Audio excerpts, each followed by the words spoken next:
The sun had barely risen when Náshdí began his impossible journey. Once the swiftest Apache scout in the territory, he now dragged his paralyzed legs across scorched earth, determined to reach his betrothed in Nizhoni. For 20 days he pulled, himself through desert and canyon, his calloused hands bleeding into red soil, sustained only by love's promise and warrior's pride. The pain became his constant companion, each mile marked by sweat and determination, each night spent beneath stars that whispered encouragement. When he finally arrived at her family's homestead, his heart swelled with anticipation until he saw her.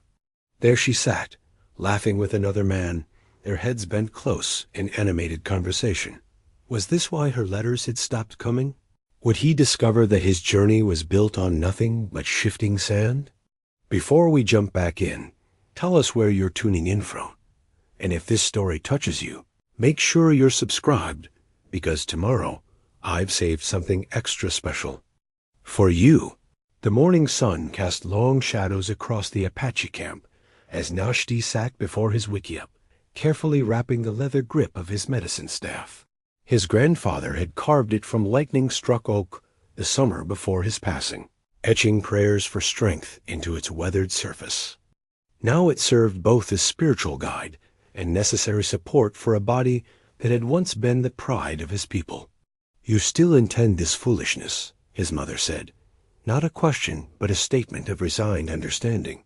She knelt beside him, her fingers nimble despite her 60 winters adding intricate beadwork to a small pouch.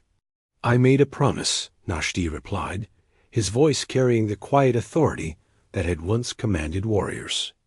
"The end way does not change because my legs no longer walk." Before his injury, Náshdí had been the band's most celebrated scout. His name, He Who Guides, had been earned during his 15th summer when he led hunters through unfamiliar territory during a brutal drought, finding both game and water where others saw only death. By 25, his reputation extended across territories belonging to all Apache bands, and even earned reluctant respect from the Mexican villages along the contested borderlands. That was before the ambush 3 winters ago, when a peace delegation was attacked by renegades who recognized neither tribal boundaries nor honor. An arrow had found the small of his back, and though the medicine man saved his life, nothing could restore movement to his legs. The weight of memory pressed upon him as he tested the staff's strength against the hard earth. "Your father would say the same," his mother conceded, securing the last bead. "But he would also remind you that a new path is not abandonment of the old one." Náshdí's fingers traced the scar tissue along his thigh, feeling nothing below it. The first year after, his injury had been darkness itself, a warrior rendered half a man, dependent on others when he had once been the provider. He had contemplated the warrior's final journey many times, sitting at the edge of the high mesa, imagining how the wind might carry his spirit to the ancestors. God, it was during those dark contemplations that the first letter had come, delivered by a trader traveling between settlements. The small piece of paper contained careful writing in the language of the white schools where Nizhoni had studied briefly during a time of forced peace. Though they had known each other since childhood, attending gatherings between their bands, it was only in the silence of his despair that her words found new meaning. "I hear the scouts speak of your injury," she had written. "They say the swiftest, dear of the people, now sits idle by the fire. But I remember when you told me that a warrior's strength begins in the mind and heart, not in the limbs that carry him." Her words had awakened something that healing ceremonies and his family's encouragement could not touch. Over months, more letters came, and his replies grew from terse acknowledgments to lengthy accounts of his daily triumphs, how he had strengthened his arms until he could pull his body significant distances, how he had adapted a travois to carry himself to hunting grounds where he could still provide meat, using only a bow and his upper body's power. When he sent a small carved eagle as token of his affection, she replied with a woven bracelet made from her own hair. Their correspondence became known to both families, and when spring arrived, Náshdí requested permission from his mother and uncles to pursue a formal betrothal. "She sees what others cannot," he had told the family council. Not a broken warrior, but a man finding new pathways. The journey to her settlement had been difficult, but manageable, only 60 miles, with level terrain and family members too. Assist. The betrothal ceremony joined not just two people, but renewed bonds between their bands that had grown strained after territorial disputes. Nizhoni's father, a sub-chief with political ambitions, had stipulated a year of waiting before marriage traditional enough, but his eyes had revealed calculation rather than respect for custom. For 6 months, their letters continued, filled with plans and shared dreams. Then, gradually, her responses grew shorter, less frequent, until 2 moons had passed with no word at all. The last trader to visit had shrugged when questioned, mentioning rumors of increased activity around her settlement, but nothing specific about Nizhoni herself. "I have been patient," Náshdí told his mother now. "I have sent 3 messages with no reply. If the promise is to be broken, I must hear it from her lips, not suffer silence like a boy too young for warrior's truth." His mother sighed, handing him the finished pouch. Inside were small packets of herbs and medicines she had prepared treatments. For trail injuries, fever bark, and pain remedies he would likely need. "You have strengthened your body for 3 years," she said. "Your arms now contain the power your legs once held. But this journey is beyond what you have attempted. 200 miles across the harshest country. Alone, ... Náshdí secured the medicine pouch to his belt and looked toward the distant mountains. That separated their territories. "I am never alone," he said, touching the staff where his grandfather's spirit resided. "And I would crawl every mile on my belly like a snake if needed." His mother's weathered face softened with pride, despite her fear. "Then go with the blessings of your ancestors. Prove to those who whisper that the name He Who Guides was earned by more than just swift feet." Náshdí's fingers traced the contours of the betrothal necklace as he prepared for sleep. Turquoise stones and white shell beads alternated in the traditional pattern, with a central pendant carved from abalone, a rare treasure from the distant Western Ocean, traded through many hands before reaching Apache territory. The necklace had been his grandmother's, passed to him with the instruction that it would one day belong to a woman worthy of the family's legacy. His thoughts drifted to the trading post, where he had first truly seen Nizhoni as more than a familiar face from gatherings between their bands. It had been 6 summers ago, before his injury, when both had traveled with their families to exchange goods with Mexican traders. She had been examining a bolt of red cloth, her slender fingers testing its quality with the expertise of a weaver, already respected despite her youth. At 19, she carried herself with the dignity of a healer in training, her knowledge of plants and medicines already sought by people from several settlements. "The dye will fade with the first rain," Náshdí had said, approaching with the confidence of a celebrated scout. "The Mexicans water down their colors to stretch their supplies." She had given him an appraising look, neither impressed nor dismissive. "Perhaps that is why I'm testing it against my skin, rather than admiring its brightness." Her response, intelligent and subtly challenging, had surprised him. Most young women either giggled at his attention or feigned disinterest while stealing glances. Nizhoni simply continued her examination, adding, "Besides, I'm not seeking something that will never fade. Nothing in this world remains unchanged forever." That exchange had sparked conversations throughout the 3-day trading gathering. They discovered shared memories of childhood encounters at seasonal ceremonies, but now viewed each other through adult eyes. He learned of her year at the white man's school, where she had mastered their writing while carefully guarding Apache traditions from those who would erase them. She listened to his accounts of scouting the borderlands, appreciating his descriptions of lands she had never seen without requiring the boasting that often accompanied warriors' tales. On the final evening, as families prepared to return to their separate territories, she had given him a small leather pouch containing seeds from a particularly potent medicinal plant. "For your mother," she had explained. "I remember she uses this for treating winter coughs, but these grow stronger than the variety in her mountains." The thoughtfulness of the gift honoring his mother, rather than seeking to impress him, directly revealed a character that lingered. In his thoughts long after they parted, their next meeting came months later at a ceremonial gathering where several bands assembled for important rituals. By then, letters had passed between them, carried by traders and travelers. Their families noticed the connection developing between them, measuring its potential value through the complex calculus of Apache politics and alliances. Nizhoni's family held significant influence among the Chiricahua bands to the south, while Náshdí's connections among the Mescalero offered advantages in hunting territories and access to mountain resources. A union would strengthen both families, but cultural differences and old territorial disputes created undercurrents of tension that neither young person fully appreciated in those early days. Then came his injury, and with it, the assumption by many that any match would be abandoned.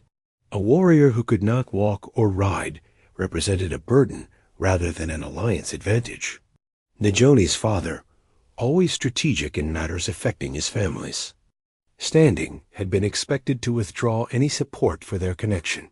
Instead, something unexpected happened. Nizhoni herself had journeyed to visit Náshdí during his darkest period of recovery, bringing medicines and, more importantly, treating him with the same respect she had always shown, neither pitying nor diminished. "Your eyes still see the paths others miss," she had told him while changing the dressings on his healing wound. "Your mind still calculates distances and reads the land. These gifts weren't in your legs." Later, after his strength began returning and their correspondence deepened, he had sent a formal request through proper channels. The negotiations between families had been complex, with Nizhoni's father setting conditions that seemed designed to discourage the match, without outright rejecting it, a common tactic when political considerations outweighed personal desires. Yet they had persevered, and the betrothal ceremony, the previous spring, had been attended by representatives from both bands. Náshdí had presented the necklace, and Nizhoni had accepted it, placing it around her neck as she spoke the traditional words of promise. "As this circle has no end, my commitment will not break," she had said, her voice clear and unwavering before the assembled families. That night, beneath a blanket of stars, they had spoken of their future together, a shared wickiup, children they hoped would inherit her healing gifts and his connection to the land, ways they might strengthen ties between their sometimes fractious bands. "When I return to my father's camp," she had whispered, her head resting against his shoulder, "I will count each day until you come for me." Now, as Náshdí prepared for the most challenging journey of his life, he wrapped the matching bracelet she had given him, woven from horsehair and adorned with small turquoise beads, around his wrist. Whatever had caused her silence, he would discover the truth. The promise between them deserved nothing less than his absolute effort, even if that effort ended in heartbreak rather than the union they had planned. Dawn painted the eastern sky with bands of gold and crimson as Náshdí completed his preparations.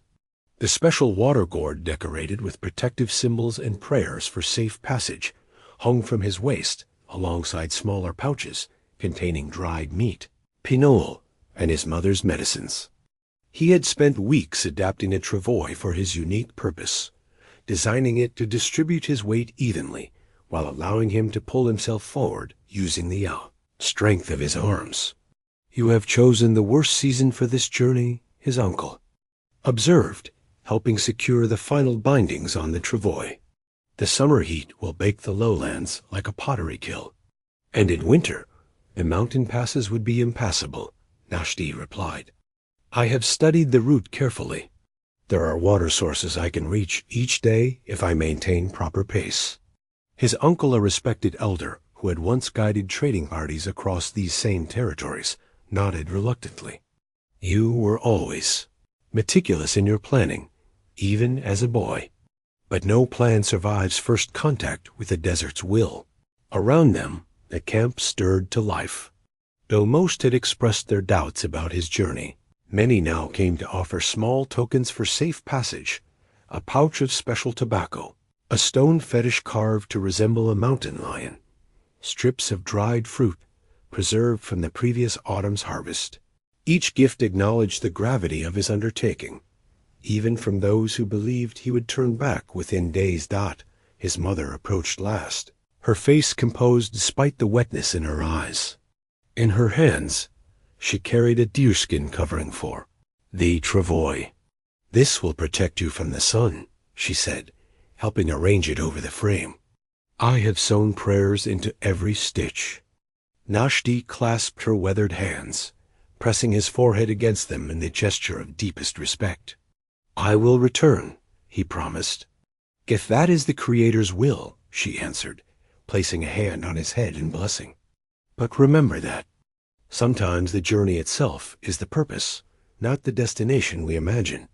As the sun crested the horizon, Náshdí began. The first mile was the hardest, not physically, but emotionally. Each pull of his body along the prepared travois carried him farther from the only security he had known since his injury. The familiar sounds of the camp faded behind him, replaced by the whisper of wind through scrub brush and the occasional call of hunting birds. He followed game trails when possible, their gentle contours offering easier passage than the rocky slopes that often flanked them. His years as a scout had taught him to read the land like written language, identifying routes that wagons or horses could never navigate, but that offered efficient paths for those traveling on foot or, in his case, on a travois pulled by determined arms. By midday, the heat had become oppressive. Sweat soaked through his buckskin shirt, and his shoulders burned with the effort of pulling. He stopped in the meager shade of a juniper, rationing a small drink from his water gourd. The decorated vessel had been a gift from Nizhoni during their betrothal ceremony, specially designed to keep water cool even in the harshest heat. Water is life, she had told him, explaining the symbols painted on its surface. These marks invoke the rain spirits to bless whatever the gourd contains. As he drank, he imagined her hands crafting the vessel, painting each line with intention and care. The water did seem cooler than it should have been after hours in the sun, though perhaps that was merely the power of memory. The afternoon brought his first significant challenge, a steep-sided wash that cut across his path like a scar in the earth. In seasons of rain, it would carry floodwaters down from the mountains, but now it stood dry, its banks nearly vertical in places. For a man on horseback, or even on foot, it would present little difficulty. For Náshdí, it required careful navigation. He scouted along its edge until finding a place where erosion had created a gentler slope. Even so, descending required him to secure the travois with a rope and lower it carefully before following, using his hands to control his slide into the sandy bottom.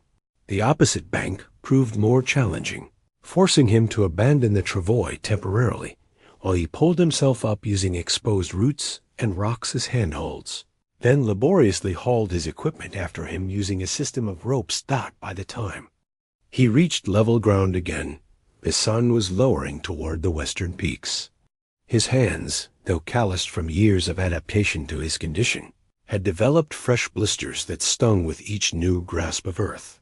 He had covered perhaps 5 miles a distance. He might have run in less than an hour during his days as a scout. 40 days at this pace, he calculated, scanning the horizon for a suitable camp location. If all goes well. As twilight deepened into night, Náshdí settled beneath a rock outcropping that offered protection from night winds. He built no fire, conserving his limited supply of dry kindling for nights when temperatures might drop dangerously low. Instead, He wrapped himself in a light blanket, positioned to watch the stars emerge from the darkening sky dot in the distance. Coyotes began their nightly chorus, a sound that had always reminded him of laughter. Once he had run with such creatures, matching their endurance across moonlit landscapes. Now he lay still, listening to their freedom with a mixture of longing and determination. "Guide me," he whispered to his grandfather's spirit, touching the medicine staff placed carefully beside him. "Show me the path that a man who cannot walk must follow to keep his word." Sleep came fitfully, filled with dreams of running across endless mesas, Nizhoni always just ahead, turning occasionally to ensure he still followed. The harsh reality of the desert revealed itself on the third day of Náshdí's journey. They, waterhole marked on his mental map, a reliable spring during his scouting days, had shrunk to a muddy depression barely damp enough to soak a cloth. He knelt beside it, removing the small obsidian blade that had once belonged to his father. From its sheath at his waist, with practiced precision, he dug carefully into the center of the depression, creating a small well that slowly filled with turbid water. The obsidian blade caught the midday sun, its glossy black surface reflecting his concentrated expression. The knife had been passed down through 3 generations, its edge kept sharp enough to split a hair. More than a tool, it carried the strength of his ancestors' men who had faced their own impossible journeys across these same lands. Patience brings water from stone, his father had often said, a teaching Náshdí now embodied as he waited for the sediment to settle in his small excavation. After an hour, he had collected enough water to half fill his gourd. It tasted of earth and minerals, but would sustain him until the next water source, creek that ran year-round through a canyon still 2 days distant. He would need to ration carefully. The terrain had grown increasingly challenging as he moved, away from familiar hunting grounds. Sharp-edged rocks tore at the rawhide covering of his travois, requiring frequent stops for repairs. The calluses on his hands had split in several places, leaving bloody smears on the pulling ropes. Each night, he treated these wounds with his mother's medicines, wrapping his palms in strips of soft buckskin before allowing himself the brief mercy of sleep. On the 4th morning, Náshdí awakened. To the sound of movement nearby, the distinctive clicking of claws on stone. Reaching slowly for his knife, he opened his eyes to find 3 coyotes investigating his supplies. The animals froze at his movement, amber eyes evaluating this strange human who smelled of medicine herbs and blood. "You smell weakness," Náshdí said quietly, raising himself to a sitting position. "But I am not prey." The largest coyote, scarred and experienced, took a step closer, testing his resolve. In a swift motion that belied his condition, Náshdí flung a stone that struck the ground directly before the animal, demonstrating both accuracy and restraint. The message was clear. He could have inflicted harm, but chose warning instead. The coyotes retreated a respectful distance, but did not leave entirely. They would follow for a time, Náshdí knew, waiting for any sign that he was faltering. Such was the way of the desert. No waste, no sentiment, only the constant negotiation between hunter and hunted. By midday, the sun had become an enemy more dangerous than any predator. Heat radiated from the rocks, creating wavering distortions in the air that played tricks on the eyes. Náshdí covered himself with the deerskin shelter, creating a small pocket of shade as he rested during the worst of the heat. Beneath this temporary refuge, he examined his blistered hands. The skin had toughened remarkably in just a few days. Where raw wounds had formed initially, harder calluses were already developing, the body's wisdom creating armor where it was most needed. His shoulders and arms, already powerful from years of compensating for his immobile legs, had taken on new definition as they adapted to the constant demand of pulling his weight across the unforgiving landscape. When the afternoon heat began to subside, Náshdí continued his journey. He had developed a rhythm now, pulling himself forward with a motion not unlike swimming through earth rather than water. His upper body would surge ahead, arms extending to grasp secure handholds, then contract powerfully to drag the travois behind him. On level ground, he could maintain this pace for hours, entering an almost meditative state where distance disappeared into the repetition of movement thought late in the day. He encountered the first other humans since beginning his journey, a small party of white traders traveling between Mexican settlements. They watched his approach with undisguised curiosity, hands resting near weapons, until they determined he was alone. "Que le paso?" One called out in Spanish, gesturing toward Náshdí's legs as he drew himself to a halt several yards from their camp. "My legs no longer walk," Náshdí replied in the same language, his accent carrying the distinctive patterns of Apache speakers. "But I continue my journey nonetheless." The traders exchanged glances that mixed pity with something like respect. The oldest among them, a grizzled man with skin tanned dark as old leather, approached cautiously, offering a canteen. "Where do you travel, Apache?" he asked, his tone suggesting he already doubted whatever answer might come. "To the southern mountains," Náshdí replied, accepting a drink from the offered canteen. "To the camp of the Chiricahua, near the border springs." The trader's eyebrows rose. "That is more than 20 days for a man on horseback, through country where water grows scarce this season." "Then it will take me longer," Náshdí said simply, handing back the canteen. "But I will arrive." The white man studied him thoughtfully, then returned to his companions. After a brief consultation, he came back carrying a small package wrapped in oilcloth. "Jerky and dried corn," he explained, placing it near Náshdí's supplies. "The desert cares nothing for a man's courage, Apache. It will kill the brave easily as the cowardly." Náshdí nodded his thanks, but offered nothing in return. To accept such charity without exchange would diminish him, but he had nothing to trade that he could spare for the journey ahead. The trader seemed to understand. "We need no payment," he said. "Only remember that not all who speak Spanish or English wish you harm." As twilight approached, Náshdí made camp within sight of the traders, but maintained his independence. He watched as they built a substantial fire, their voices carrying occasionally on the evening breeze. Their presence was a reminder of the world that continued around him, treaties being negotiated, trade routes established and broken, the slow encroachment of other peoples into lands the Apache had always known as their own. On the 7th day, the world darkened without warning. Náshdí had been making steady progress across a high desert plateau when he noticed the unnatural stillness. Birds had ceased their calls, and even insects fell silent as though holding their breath.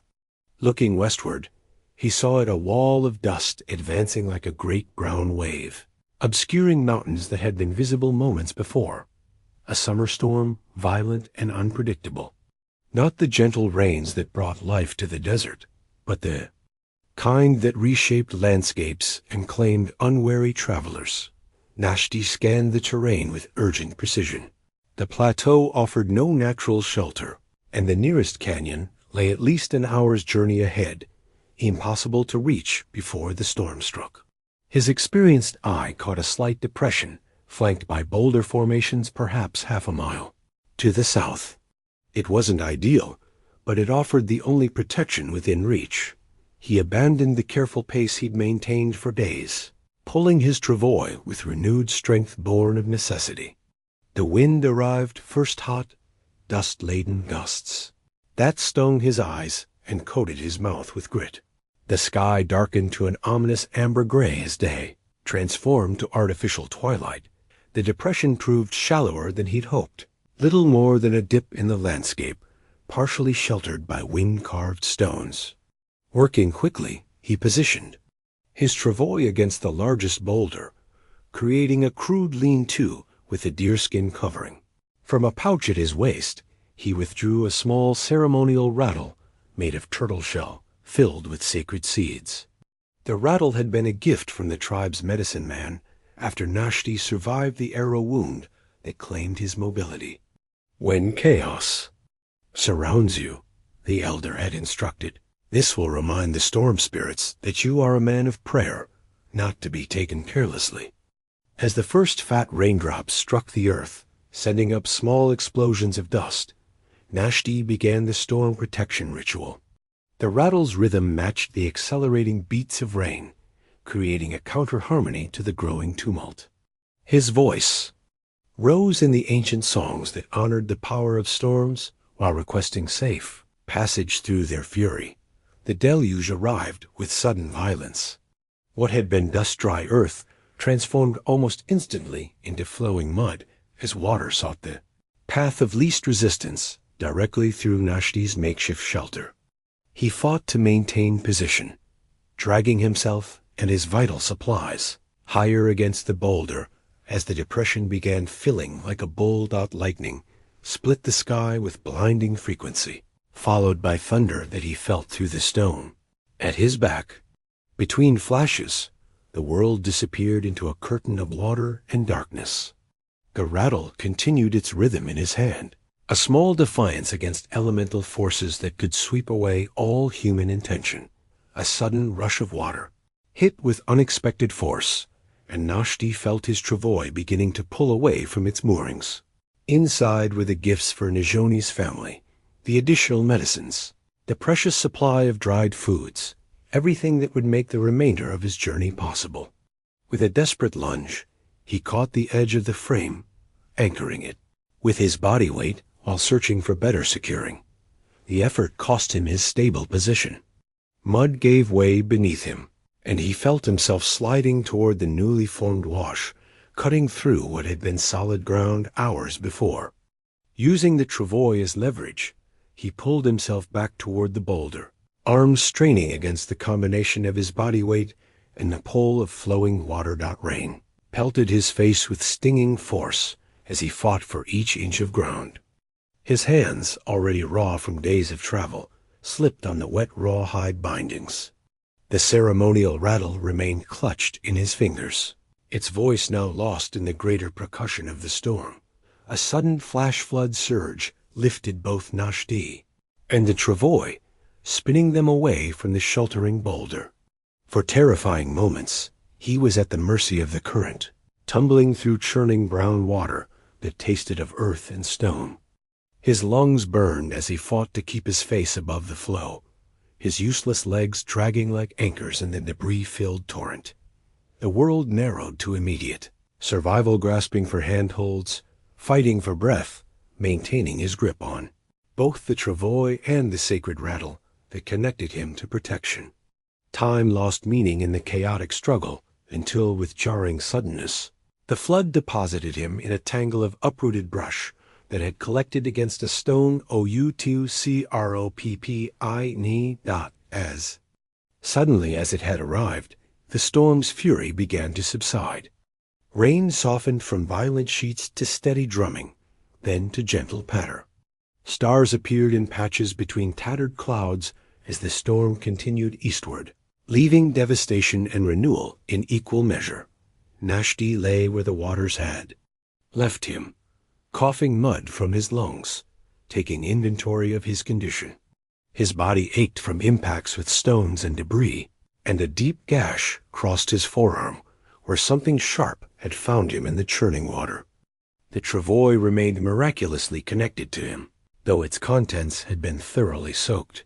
When he could breathe normally again, he realized he still clutched the ceremonial rattle in his right hand, its voice silent now, but its presence unbroken.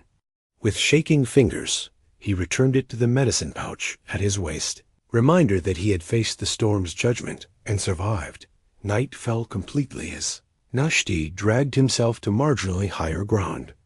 Too exhausted to create proper shelter, he simply arranged the travois to block the light breeze that followed the storm's passage. His wet clothing would make sleep difficult and the risk of fever significant, but there was little choice except to endure until morning as consciousness began to fade. Náshdí realized with growing concern that he no longer recognized his surroundings.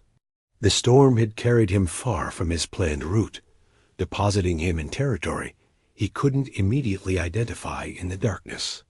The landmarks he had carefully memorized were lost to him, now another challenge added to a journey, already testing the limits of his endurance.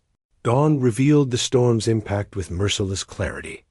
The landscape had been reshaped, new channels carved through once familiar terrain, landmarks obscured by mud or simply washed away. Náshdí's first priority was determining his location, but the rising sun offered little guidance. The mountains visible on the horizon weren't those he expected to see. The storm had carried him farther than he'd realized. His body protested every movement. The previous day's battle with floodwaters had left deep bruises across his torso and a worrying stiffness in his right shoulder. The gash on his forearm had crusted over with a mixture of blood and mud that needed cleaning to prevent infection.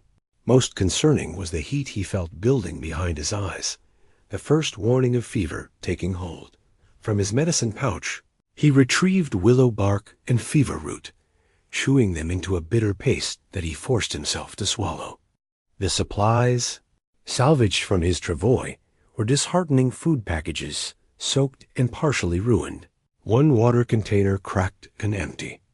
The betrothal gifts for Nizhoni's family had survived only because he'd wrapped them in oilskin, a precaution that now seemed divinely inspired. Using what remained of his strength, Náshdí pulled himself to higher ground where he could better survey his surroundings. The effort left him dizzy and nauseous, confirmation that fever was indeed taking hold. He needed to reorient himself quickly before illness robbed him of clear thinking. He calculated that he must have been carried southeast by the floodwaters, perhaps as much as half a day's normal travel. If correct, this placed him in territory controlled by Mexican ranchers, lands where Apache presence would be met with suspicion at best, violence at worst. The nearest familiar landmark would be the Three Sisters, a distinctive rock formation that marked the boundary between contested territories. Forcing himself to move, despite his body's protests, Náshdí began traveling west, hoping to intersect his original route. Each pull of the travois sent waves of pain through his injured shoulder, and the fever made the landscape shimmer unnaturally before his eyes. By midday, he was navigating as much by instinct as by conscious direction, his mind increasingly clouded. It was in this compromised state that the riders found him. Through fever-blurred vision, Náshdí saw three mounted figures approaching cautiously, their sombreros and distinctive saddles marking them as Mexican vaqueros. He reached for his knife, though he harbored few illusions about defending himself successfully in his current condition. Mira, Jose. An Indio Apache, one rider called to another, circling wide to examine Náshdí from a safer distance. "Sí, Paralyzed Apache," replied an older man with a silver-streaked beard. Jose, apparently noticing Náshdí's injuries. "And he drags himself like a broken snake." The third rider, younger than the others, leaned forward in his saddle. "Father, he has no horse." "How does an Apache travel so far from his people alone, with legs that do not work?" Jose dismounted cautiously, keeping a respectful distance. "That is a question worth asking." He addressed Náshdí directly in accented, but clear Apache. "What brings a crippled warrior to these lands after the great storm?" The use of his own language surprised Náshdí. Few Mexicans bothered learning Apache tongues beyond trading phrases, and fewer still would reveal such knowledge willingly. "I journey to the southern mountains," Náshdí replied, his voice rough from thirst and fever. "The storm carried me from my path." The Mexican studied him with eyes that had seen many seasons. "The southern mountains are many days from here, even for a man on horseback. You travel this distance alone, pulling yourself like this?" Náshdí met his gaze directly. "I gave my word to someone there. A promise does not become less binding because the path grows difficult." Something in this answer seemed to satisfy Jose, who nodded thoughtfully before turning to speak with his companions in rapid Spanish. Their discussion was animated, with the younger man gesturing emphatically while the third rider shook his head in apparent disagreement. Finally, Jose approached again. "My son Miguel believes the Apache gods have placed you in our path as a test of our humanity. My brother Esteban believes you may be a trick-a-wounded scout sent to lead us into ambush." A faint smile crossed his weathered face.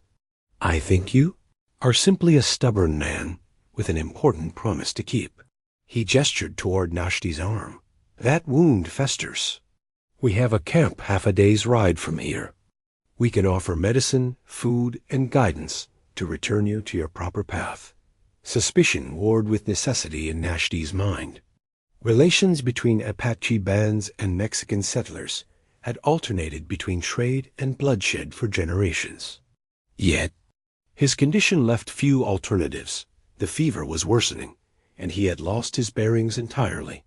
"Why would you help an Apache?" he asked bluntly. Jose's expression grew solemn. 20 years ago, I was thrown from my horse in Apache territory, my leg broken badly. I should have died there. Instead, an Apache woman found me, splinted my leg, and brought her people to carry me to the boundary where my brothers could find. He touched his right leg, which Náshdí now noticed bore the slight stiffness of an old injury. "I cannot pass a wounded man without remembering her mercy." From his saddlebag, Jose produced a canteen and offered it to Náshdí. The water was cool and clean, cutting through the fever's thirst with blessed relief. After drinking, Náshdí made his decision. "I accept your help, though I have little to offer in return." "Not all debts are meant to be repaid to the same person," Jose replied. "Some we pass forward to others in need." With careful movements, the Mexicans fashioned a travois that could be pulled behind Jose's horse. As they secured Náshdí to this conveyance, the younger man Miguel pressed something into his hand. It was a silver concho, the kind Mexican vaqueros used to decorate their finest riding gear.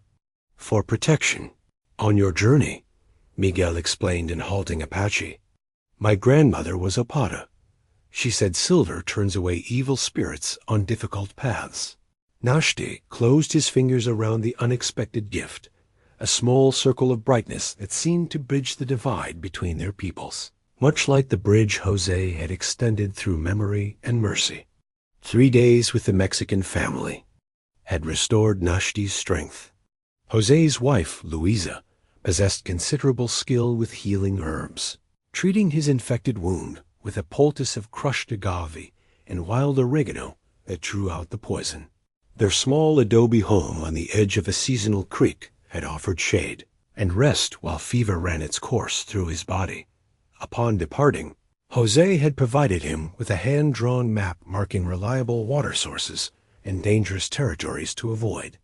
Most valuable was the information about a landmark Náshdí had been seeking, the balanced stone, which would indicate he had reached the midpoint of his journey to Nizhoni's settlement. Now, as morning sun illuminated the distinctive formation, ahead a massive boulder improbably perched atop a slender column of eroded sandstone, Náshdí felt a surge of accomplishment mingled with apprehension. Half the distance covered meant half still remained, and the terrain ahead would grow, increasingly challenging as he approached the mountainous homeland of Nizhoni's people. He guided his travois into the shadow of the great stone, finding relief from the early heat. According to Apache tradition, this place held spiritual significance, natural altar where generations of travelers had paused to acknowledge their progress and request continued protection. The ground around the stone's base was littered with small offerings left by those who had passed before arrowheads, beads, feathers, and painted stones. From his medicine pouch, Náshdí removed a small container of red earth pigment. This special ochre, gathered from a sacred site near his people's traditional hunting grounds, was used for marking warriors before important journeys or battles. Though he traveled alone, this moment called for the ritual acknowledgement of his progress. mixing the pigment with a few drops of water in his palm. He applied the resulting paste to his face in the pattern of a warrior, undertaking a vision quest, line from forehead to chin, bisecting his features, with 3 short parallel marks across each cheek. The markings were not mere decoration, but a statement to the spirits and to himself. He traveled with serious purpose, worthy of divine notice and protection. I have come half the distance required, he spoke aloud to the watching stone. My body has grown stronger through challenge. My purpose remains unchanged. The ritual complete, Náshdí took stock of his physical transformation. His upper body, already powerful from years of compensating for immobile legs, had developed extraordinary definition.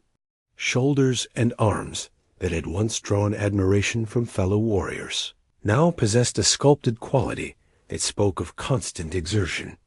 His hands, once split and bleeding from the travois ropes, now bore thick calluses that allowed him to pull for hours without pain. Most surprising was the change in his useless legs. Though still without sensation or movement, they had grown. Leaner through the journey's demands, the unused muscles gradually giving way to a streamlined form that made dragging them less burdensome. His entire being had adapted to this seemingly impossible task, reshaping itself according to necessity. From his position beneath the balanced stone, Náshdí could see the blue outline of mountains on the southern horizon, the territory of Nizhoni's people.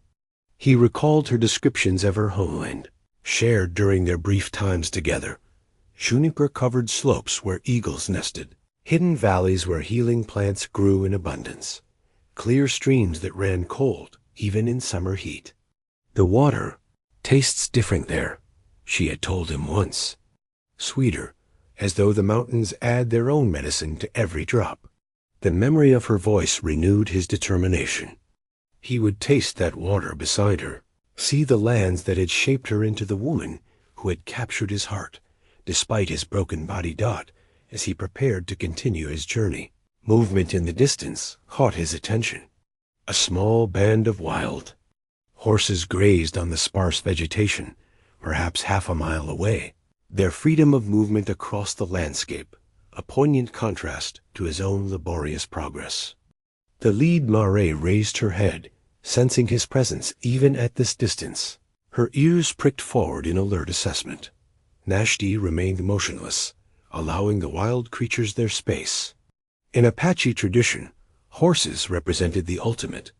Freedom spirit beings who had chosen to share their strength with humans while maintaining their essential wildness.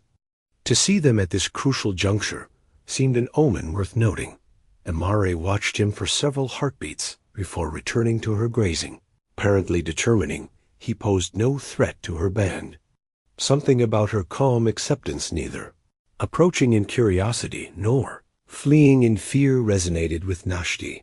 She acknowledged his presence in the landscape without judgment of his difference, then continued her own purpose unperturbed.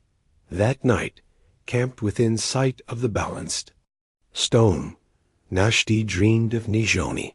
Unlike previous dreams, where she always remained just beyond reach, this time she sat beside him, her fingers intertwined with his, as they watched sunrise paint the mountains with golden light. "You have come so far," dreamed Nizhoni said, her voice as clear as flowing water. "But the hardest part of any journey comes after the midpoint, when the body knows the cost, but the destination remains distant. I will reach you," he promised in the dream. "Each day brings me closer." Her smile held both sadness and pride. "I believe you will, but when you arrive, will you recognize what you find?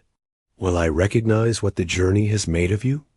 Before he could answer, dawn light woke him. The dream lingered, her questions echoing in his mind as he prepared for the day's travel.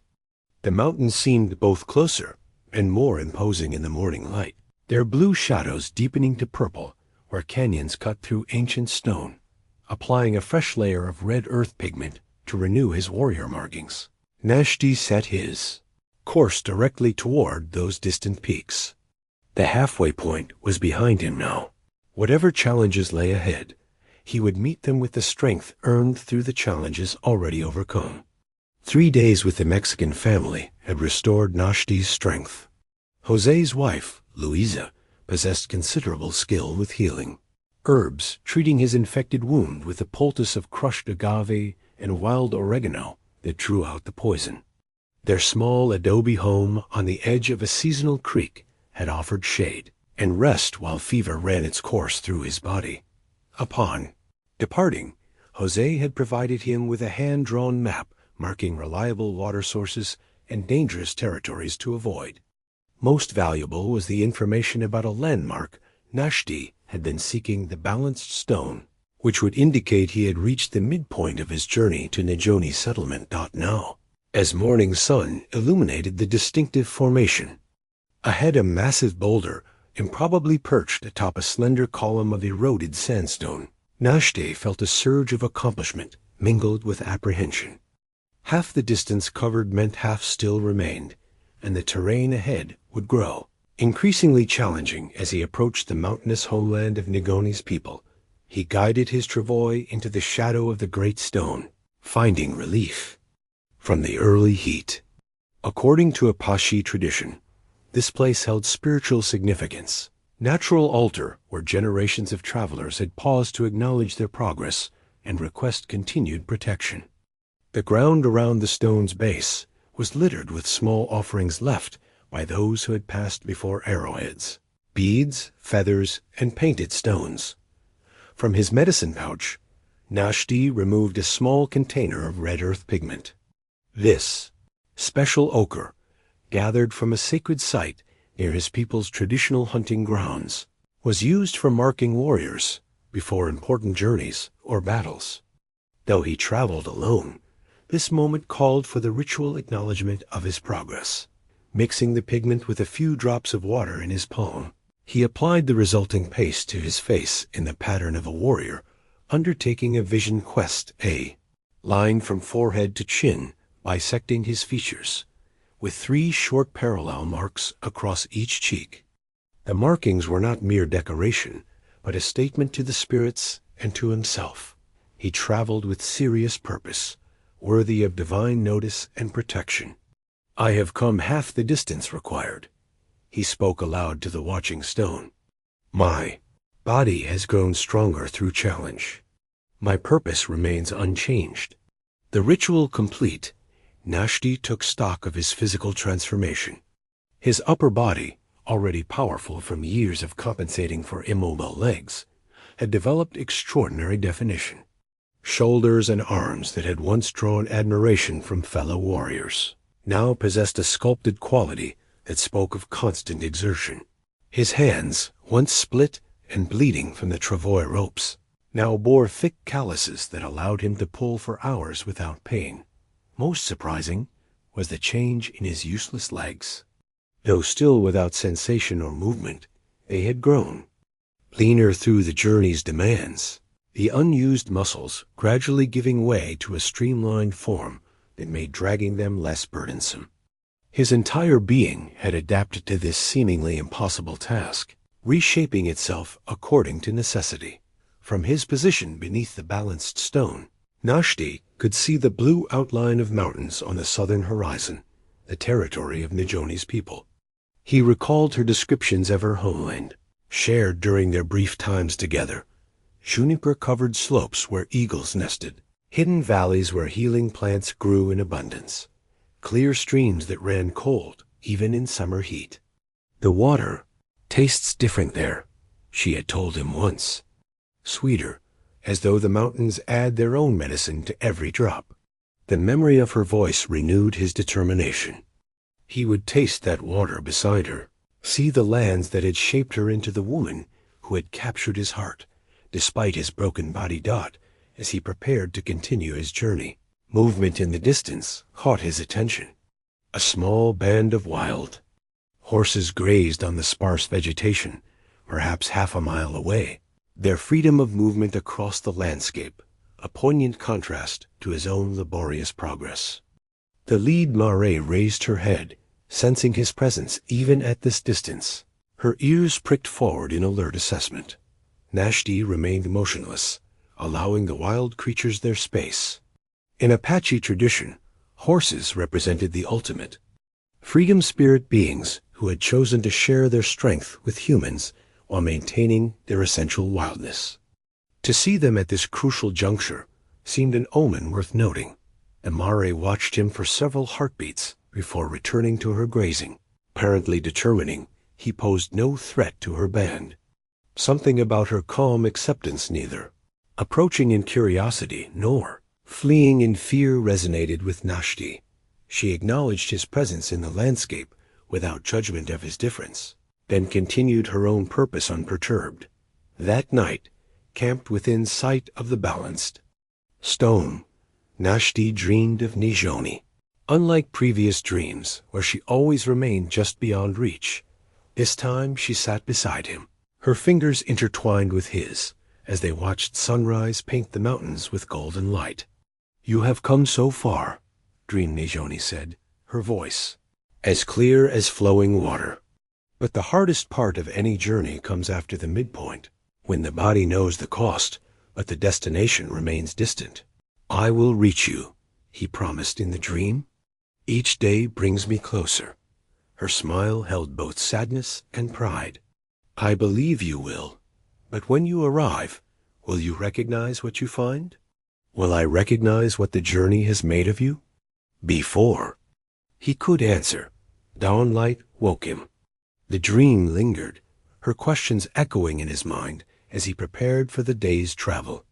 The mountains seemed both closer and more imposing in the morning light, their blue shadows deepening to purple where canyons cut through ancient stone, applying a fresh layer of red earth pigment to renew his warrior markings.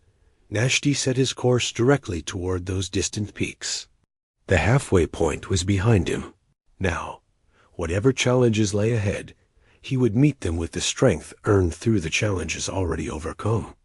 Dawn revealed a path through the canyon that Náshdí had missed in yesterday's exhaustion, a game trail winding along the eastern wall where erosion had created a more gradual route.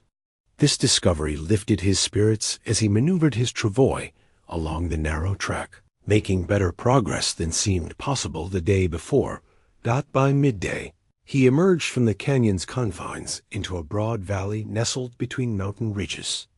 The landscape had transformed dramatically his map and his own knowledge of tribal territories. This valley marked the unofficial boundary between neutral lands and those claimed by Nizhoni's band. Here, travelers traditionally paused to acknowledge the transition, leaving small offerings at marker stones that had stood since time beyond memory. Náshdí located one such stone, weathered granite boulder inscribed with ancient symbols barely visible beneath lichen and moss. From his pouch, he removed a carved wooden peace pipe, small enough to fit in his palm, yet detailed with intricate designs. The pipe had belonged to his grandfather, who had carried it to numerous councils between bands, where its ceremonial lighting had opened pathways to dialogue, even in times of tension. Though Náshdí carried no tobacco to actually use the pipe, its symbolic value remained intact. He placed it carefully at the stone's base, speaking the traditional words of peaceful passage. "I come with open hands, seeking neither conflict nor advantage, but only the completion of my personal journey." As he performed this ritual, memories surfaced of the last formal peace talks he had attended before his injury. As a respected scout, he had been invited to provide information about borderland conditions to leaders from 3 Apache bands and representatives from neighboring tribes. Nizhoni had been present as well, attending her father, who held significant influence among the Chiricahua. During those discussions, Náshdí had noticed the political complexity underlying seemingly straightforward negotiations about hunting, territories, and water access. Nizhoni's father, in particular, had demonstrated remarkable skill at forming alliances that strengthened his position, sometimes at the expense of other Apache bands, including Náshdí's own. This recollection brought fresh concerns about his reception when he finally reached Nizhoni's settlement. While his status as her betrothed would typically guarantee safe passage. The silence of her letters suggested complications that might extend beyond their personal relationship into broader political realms. Pushing these thoughts aside, Náshdí focused on immediate needs. The valley offered abundant resources after the scarcity of the desert and canyon fresh water, shade, and even berries ripening on bushes near the creek. He took time to refill his water containers, wash the accumulated dust from his body, and gather what food he could reach from his seated position. As afternoon faded toward evening, Náshdí noticed something that raised his alertness: fresh hoof prints along the creek bank made within the past day. Examining them carefully, he identified the distinctive pattern of Apache ponies, unshod and moving in formation that suggested riders traveling with purpose rather than hunters following game. The tracks confirmed what he already knew. He had entered active Apache territory, where patrols regularly monitored movements along the boundaries. Though he had every right to travel these lands given his betrothal to Nizhoni, his appearance alone on a travois would raise questions, perhaps suspicions. Decision made. Náshdí found a sheltered location beneath a cluster of junipers where he could observe the valley approaches while remaining relatively concealed.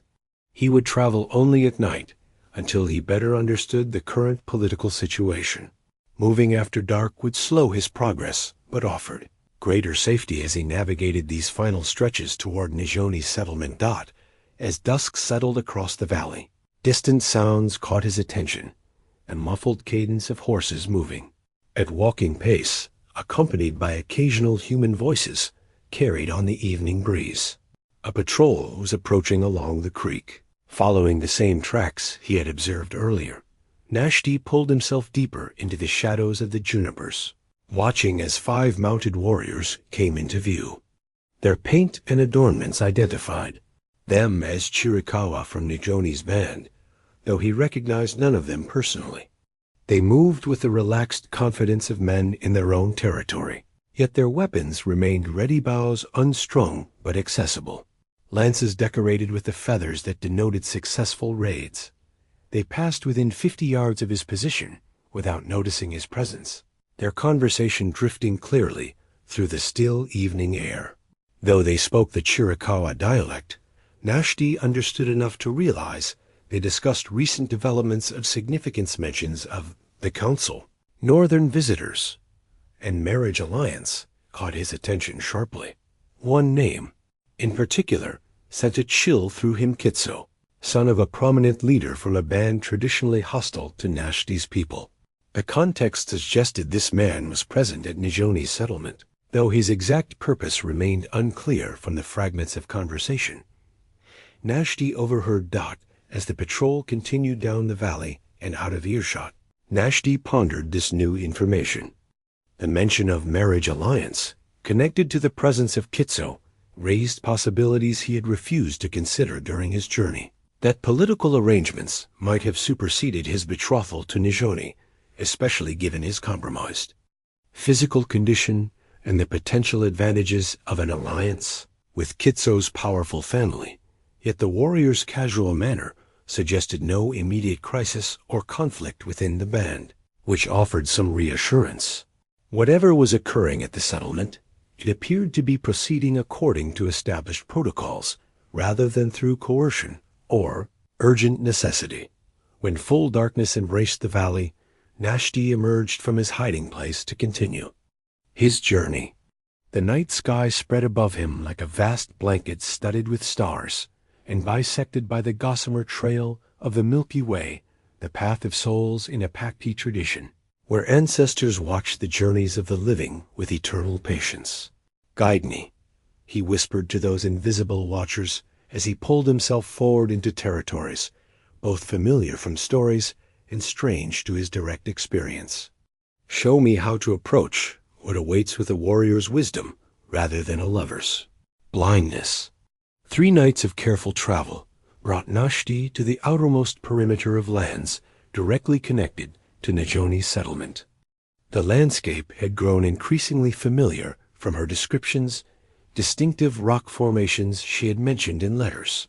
a sacred spring where women gathered medicinal plants, the ancient oak whose massive branches had sheltered tribal councils for generations. Each landmark confirmed he was on the right path while simultaneously heightening his anticipation and anxiety. After nearly a month of solitary travel, the prospect of human contact, of seeing Nizhoni herself, seemed almost overwhelming. During daylight hours, when he concealed himself in whatever shelter the terrain provided, Náshdí found himself repeatedly touching the small piece of cloth tucked inside his medicine pouch. The faded red fabric, once a vibrant crimson, had been torn from Nizhoni's shawl during their betrothal ceremony. "Keep this close to your heart," she had told him, "and you will always find your way back to me." Throughout his journey, the scrap of cloth had served as both talisman and reminder, especially during moments when doubts threatened to undermine his resolve. Now, as he prepared for what would likely be his final night of travel before reaching the settlement itself, Náshdí removed the fabric and tied it around his wrist, visible evidence of his purpose that even strangers to their relationship might recognize. The terrain leading to the settlement consisted of rolling foothills interspersed with groves of pine and juniper. According to Nizhoni's descriptions, her family's dwelling stood somewhat apart from the main cluster of homes, positioned to reflect her father's status while providing the privacy needed for her healing work. This isolated location would allow Náshdí to approach without immediately alerting the entire community to his presence, an advantage if the political situation proved as complicated as he increasingly suspected. His progress that night was slow but steady, each pole of the travois bringing him measurably closer to his destination. The moon, nearly full, cast sufficient light to navigate, while still providing shadows where he could conceal himself when necessary. Twice he paused as mounted patrols passed in the distance, their regular movements suggesting heightened vigilance. Throughout the territory, near midnight, Náshdí crested a small rise and saw it the soft glow of cook fires illuminating a collection of traditional wickiups, arranged in the protective embrace of a horseshoe-shaped ridge. From this distance, individual structures were difficult to distinguish, but the settlement's size matched Nizhoni's descriptions. This was indeed her home. Rather than approaching directly, Náshdí circled wide, seeking the landmark Nizhoni had described as identifying her family's dwelling, a distinctive lightning-struck pine whose split trunk had healed into a perfect arch. The unique formation was considered a powerful omen, which had influenced her father's decision to build nearby. He found the tree shortly before dawn, and beyond it, partially concealed by a stand of younger pines, the large wickiup that must belong to Nizhoni's family. No movement was visible at this early hour, though smoke rose lazily from several dwellings throughout the settlement, indicating that some residents had already begun their day, exhausted from the night's travel yet too tense for sleep. Náshdí positioned himself on a small promontory overlooking the settlement. From here, he could observe without being easily seen, gathering information before revealing his presence. Though part of him yearned to announce himself immediately, to end the uncertainty that had accompanied every mile of his journey. Scout's discipline that had kept him alive for years prevailed. As morning light strengthened, the settlement came to life. Women emerged to tend fires and begin daily tasks. Children gathered for morning instruction from elders.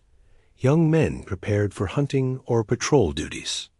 Náshdí watched it all with the focused attention that had once made him his band's most valued scout, noting patterns of movement and relationships indicated by casual interactions. His vigilance was rewarded mid-morning, when a slender figure emerged from the large wickiup he had identified as Nizhoni's family dwelling. Even at this distance, her movements were unmistakable. The distinctive grace with which she carried water vessels, the careful attention she gave to plants growing near the dwelling's entrance, the patient manner in which she instructed a young girl who followed her like a shadow. Nizhoni. After all this time, all this distance, she was before him, not a memory or dream, but flesh and blood. moving through her daily life unaware of his presence. The sight of her sent a wave of emotion through Náshdí so powerful that for moments he could only watch, unable to form coherent thought beyond the simple recognition. I have found her.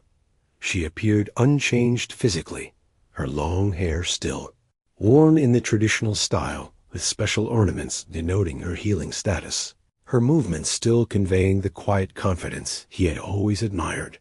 Yet something in her demeanor suggested subtle differences, a certain guardedness in her posture, a slight tension visible even at this distance. As he watched, an older woman, likely her mother, joined her at the morning tasks.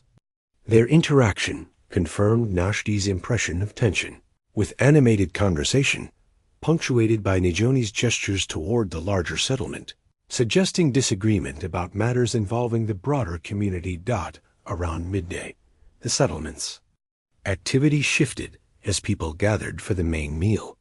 It was then that Náshdí saw him, a tall, powerfully built man, approaching Nizhoni's dwelling with the confident stride of someone who expected welcome. Though too distant to distinguish facial features clearly, certain details were unmistakable: the distinctive headband marking leadership status, the elaborate bone breastplate indicating significant battle honors, the ceremonial knife whose handle gleamed with turquoise inlay. This warrior, whom others treated with obvious deference, could only be Kitso, the man mentioned by the patrol Náshdí had overheard days earlier. The visitor was greeted by Nizhoni's father with formal respect rather than familiar warmth, suggesting an alliance of convenience rather than long-standing friendship. Most revealing was Nizhoni's own response to the visitor's arrival. Though she performed the expected welcoming gestures, her body language conveyed reluctance rather than enthusiasm. When the visitor placed his hand briefly on her shoulder in a gesture of familiarity, she neither leaned into the touch nor recoiled from it, maintaining instead the careful neutrality of someone navigating difficult political waters. This single interaction confirmed much of what Náshdí had feared, while simultaneously kindling hope he had nearly abandoned. Whatever relationship existed between Nizhoni and this visitor, it appeared to lack the easy affection that had characterized his own connection with her. As the settlement settled into afternoon activities, Náshdí made his decision. He would rest through the remainder of the day, regathering strength for what promised to be the most important encounter of his life. When darkness fell, he would approach Nizhoni's dwelling directly, seeking private conversation before revealing himself to the broader community. Dusk settled across the settlement, bringing with it the soft glow of cook fires and the mingled sounds of evening activities, children being called to meals, elders gathering for stories, hunters returning with the day's yield. Náshdí had used the afternoon to rest, conserving strength while planning his approach to Nizhoni's dwelling once darkness provided better cover. He had nearly dozed off when movement near Nizhoni's family wickiup caught his attention.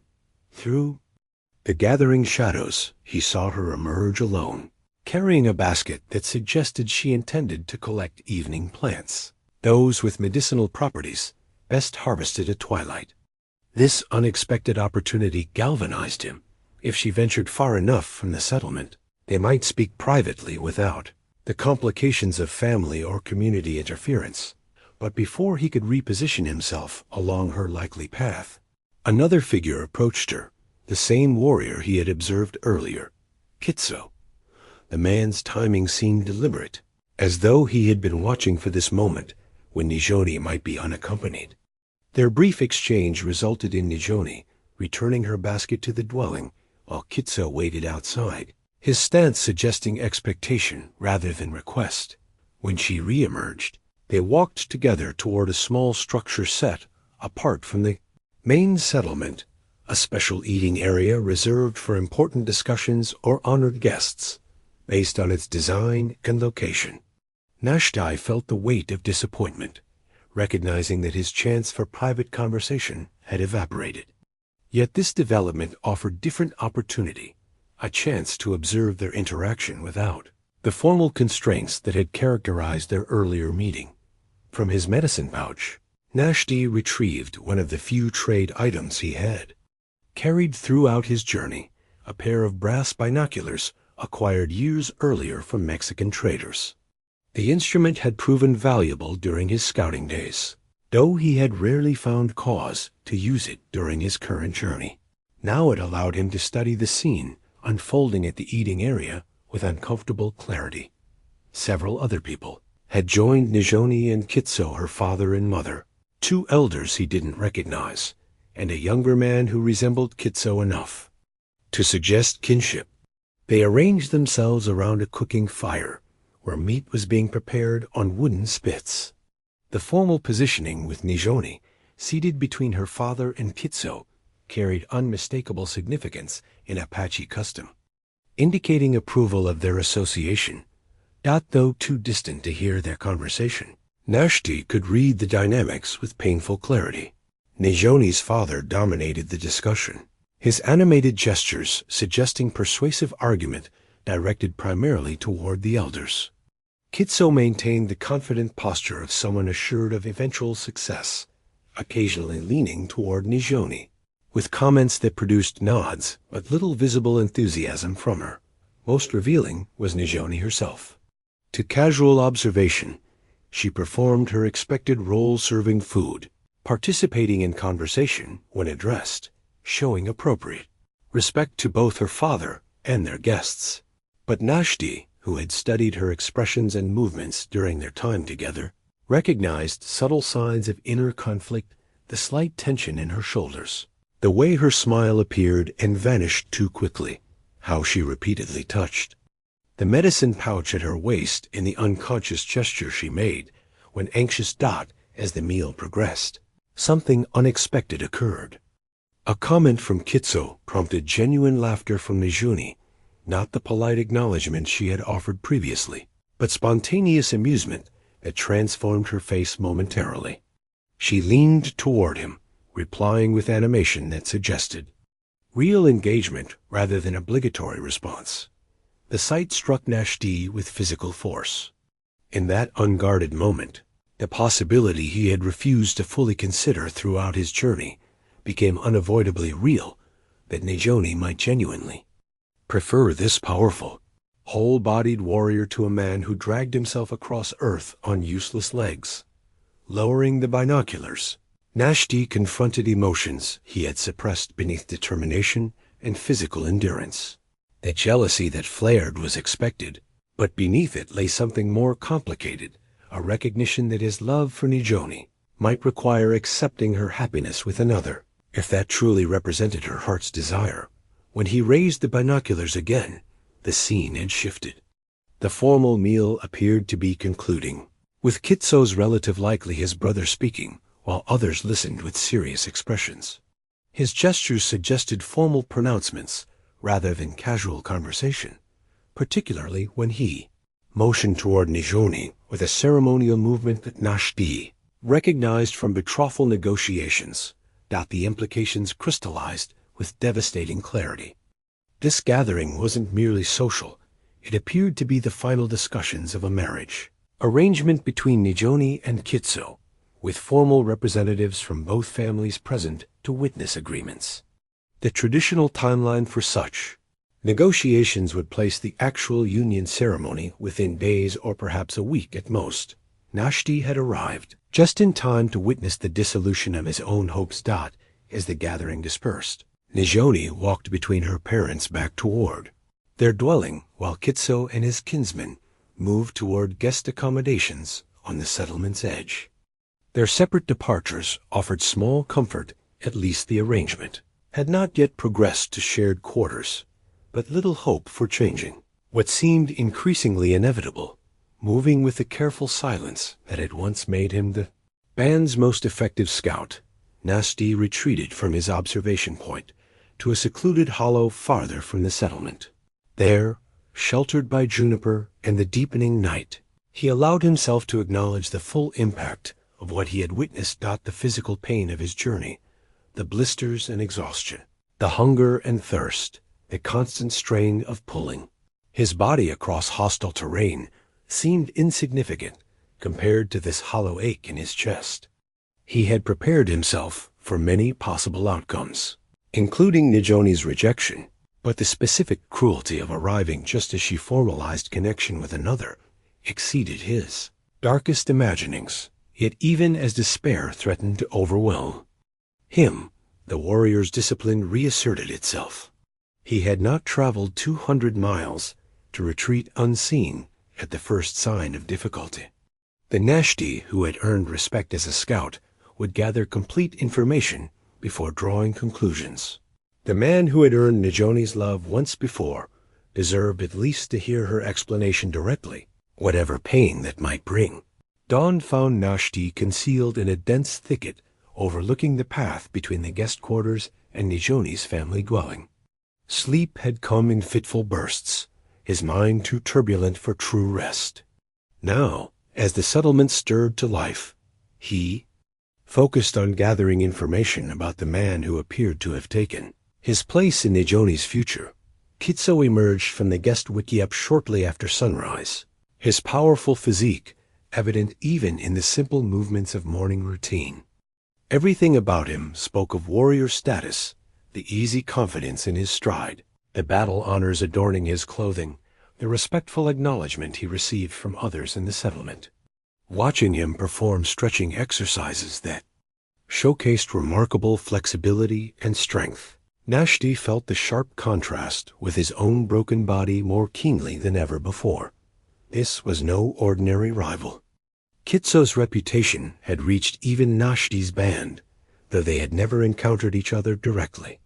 Son of a prominent war leader among the northern Apache bands, Kitso had earned recognition through both combat prowess and diplomatic skill, a rare combination that made him valuable in the complex negotiations between bands increasingly pressured by outside forces.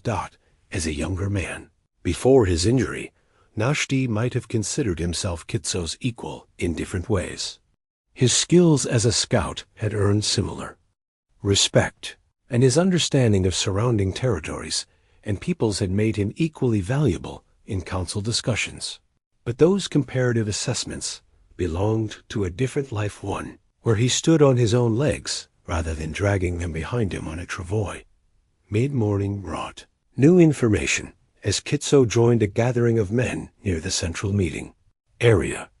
Their discussion appeared focused on a document that one elder held carefully unusual in traditionally oral Apache culture. From his vantage point, Náshdí could glimpse only that it contained the distinctive markings of white man's writing, with official-looking seals visible even at this distance. The men passed the document among themselves, expressions serious, as they considered its contents. When Nizhoni's father spoke, gesturing emphatically toward distant mountains, the others listened with the attention reserved for significant matters affecting the entire band. Kitso's contribution seemed particularly valued, with elders nodding at his points and occasionally consulting him directly as though his perspective carried special weight. This was clearly no ordinary social visit. Whatever brought Kitso to this settlement involved matters of tribal importance beyond any personal relationship with Nizhoni. The realization shifted Náshdí's understanding of what he had witnessed the previous evening. Perhaps the shared meal represented political alliance rather than romantic connection. As the men's council concluded, Kitso carefully folded the document and secured it inside a leather case decorated with symbols of peace rather than war-white shells and eagle feathers, arranged in the pattern traditionally used for diplomatic missions. This detail further suggested his presence served purposes beyond courtship. Throughout the remainder of the morning, Náshdí observed Kitso's interactions with various settlement members. His manner differed notably depending on his audience's formal respect with elders, easy camaraderie with warriors his own age, gentle patience with children who approached with curiosity about his elaborate knife handle. The behavior reflected someone well-versed in building community connections, rather than merely pursuing a single relationship. Most revealing was a brief exchange between Kitso and Nizhoni when they passed near the medicine area. Though their conversation lasted only moments, Their body language told a complex story. Kitso maintained careful distance, despite his obvious authority, to approach more closely. Nizhoni's responses, while polite, lacked the warmth of genuine affection. When another woman called her away, the relief in her expression was subtle, but unmistakable to Náshdí's observant eye. By midday, pieces of a larger picture began assembling in Náshdí's mind. Kitso's presence clearly connected to significant political developments, the document, the council discussions, the formal nature of gatherings. His interactions with Nizhoni, while carrying the weight of officially sanctioned connection, lacked the natural ease of chosen partnership. This realization offered both hope and complication. If their apparent betrothal served primarily political purposes rather than personal desire, Nizhoni might welcome Náshdí's arrival as escape from unwanted obligation. Yet interfering with arrangements that benefited her entire band would position him against not just a rival suitor but community interests. A far more difficult opposition. In the afternoon, an unexpected opportunity arose to gather more specific information. Kitso and several other men, including Nizhoni's father, departed on horseback, likely to survey areas referenced in their earlier discussion. Their absence created space for less guarded conversations among those remaining in the settlement. Repositioning himself closer to areas where women gathered for afternoon work, Náshdí caught fragments of discussion that confirmed his growing suspicions. Phrases like Northern Agreement, Boundary Settlement, and Marriage Alliance drifted clearly enough to establish connections between Kitso's diplomatic mission and the apparent betrothal arrangement with Nizhoni. Most significant was a comment from an older woman, possibly Nizhoni's aunt, based on her familiar manner in the family dwelling, who mentioned with obvious disapproval that the girl had already made her promise to another, and that changing such commitments for political advantage weakens all promises. Though others quickly hushed this criticism, its mere expression suggested divided opinions about the arrangement within the settlement itself. As evening approached, the scouting party returned. Náshdí observed their arrival from concealment, noting the animated discussion continuing between Kitso and Nizhoni's father. They carried themselves with the satisfaction of men who had reached important agreements, their gestures toward distant landmarks suggesting territorial matters had been successfully resolved. When they reached the central area, Nizhoni's father called for the community's attention. Though too distant to hear clearly, Náshdí could interpret the general content from gestures and reactions, an announcement of significance that drew approving nods from most elders, while generating more mixed responses from younger members of the band. At the conclusion of this address, Kitso stepped forward to place something in the ceremonial fire at the gathering center, likely a symbolic offering to seal whatever agreement had been reached. The formal nature of this act, witnessed by the entire community, established its importance beyond individual arrangements. Nizhoni stood with her mother throughout this ceremony, her expression carefully composed in the manner Náshdí recognized. From difficult council meetings in his own band, the face one presented when personal feelings must be subordinated to community needs.